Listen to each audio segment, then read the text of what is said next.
Hello friends, எல்லாருக்கும் வணக்கம். இன்றைக்கி நம்ம சேனலில் உடல் வலிமைக்கும் உடல் ஆரோக்கியத்திற்கும் நன்மையாக்கும் உளுந்தங்கஞ்சி தான் பார்க்க போகிறோம். ஃபஸ்ட்டு இதில் என்ன பெனிஃபிட் இருக்குதுன்னு பார்த்துடலாம். முக்கியமாக பார்த்திங்கன்னா இதில் புரதம் ரொம்ப அதிகமாகவே இருக்குது.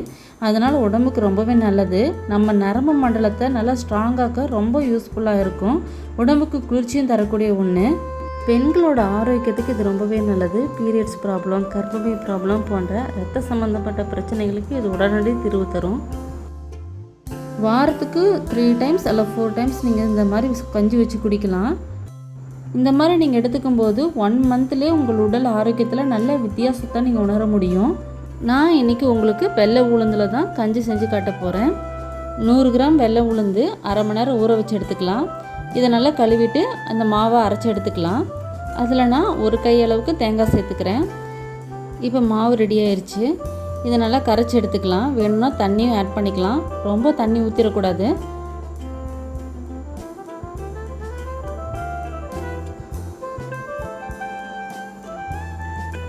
இப்போ நான் ஸ்டவ் ஆன் பண்ணி அதில் ஒரு பாத்திரத்தில் கொஞ்சமாக தண்ணி எடுத்துக்கிட்டேன். ஏன்னா ஏற்கனவே நம்ம மாவில் கொஞ்சம் தண்ணி ஊற்றி கலந்துருக்குறோம். அதனால் இதில் 1 கிளாஸ் அளவுக்கு தண்ணி எடுத்தால் போதும். இப்போ தண்ணி நல்லா கொதிக்கணும். கொதித்த தண்ணியில் நம்ம கரைச்சி வச்சுருக்கிற மாவை ஊற்றிக்கலாம். இப்போ இந்த தண்ணியில் நம்ம மாவு எடுத்து ஊற்றிக்கலாம்.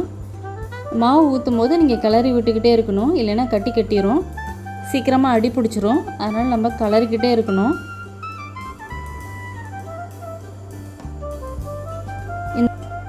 இந்த அளவுக்காவது தண்ணியாக இருக்கணும். அப்போ தான் கஞ்சி நல்லாயிருக்கும். நல்லா கிளறி விட்டுக்கிட்டே இருக்கணும். இந்த மாதிரி செஞ்சு கொடுத்தீங்கன்னா கண்டிப்பாக உங்கள் வீட்டில் இருக்கிறவங்கள விரும்பி சாப்பிடுவாங்க. இது மலச்சிக்கல், வயிறு உப்புசம் போன்ற இந்த மாதிரி ப்ராப்ளத்தையும் இது சரி செய்யும். வாரத்தில் 2-3 நாள் எடுத்துக்கலாம்.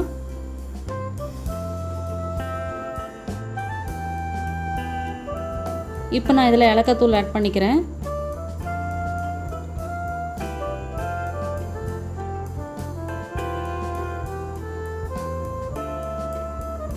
இனிப்புக்கு நீங்கள் கருப்பட்டியும் யூஸ் பண்ணிக்கலாம், இல்லைன்னா வெல்லமும் யூஸ் பண்ணிக்கலாம். இந்த மாதிரி வெல்லத்தை நீங்கள் தூளாக உடச்சி எடுத்துக்கோங்க. ஸ்வீட் உங்களுக்கு எந்த அளவுக்கு பிடிக்குமோ அந்த அளவுக்கு நீங்கள் போட்டுக்கலாம். நான் இதில் இப்போ கொஞ்சமாக ஆட் பண்ணிக்கிறேன்.